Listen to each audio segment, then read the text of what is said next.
في قلب الغابة الكثيفة حيث المخاطر تكمن في كل زاوية، يعيش مخلوق صغير لكن شجاع وشرس.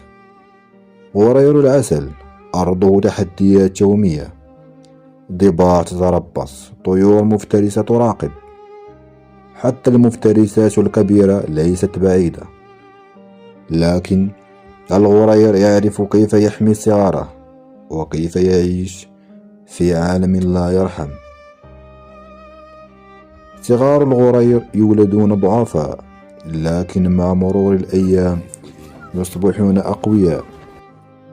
الغرير يحفر الأعشاش بعناية، يخبئ صغاره ويراقب كل حركة في الغابة.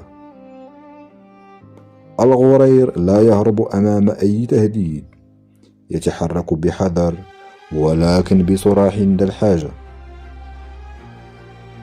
يحمي الصغار من كل خطر.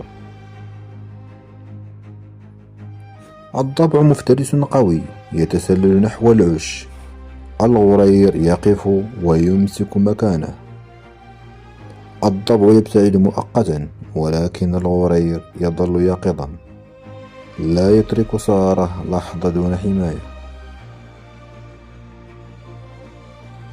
الغرير ليس فقط في الدفاع، بل يبحث عن الغذاء، يتفادى الثعابين، يستكشف الأرض. الغرير يتحرك بين الأشجار، يختبئ، يقفز ويواصل حياته ليتأكد أن صغاره بأمان. صغيره في المخابئ، الغذاء بعيد والمخاطر تحيط به. الغرير يواصل مراقبته ويتعلم كل يوم كيف يبقى حيا، ولصغاره حياة آمنة. في الغابة كل مخلوق لديه دوره، كل واحد لديه سلاحه. غرير العسل صغير لكنه شرس، حامي صغاره وبراق في الحياة.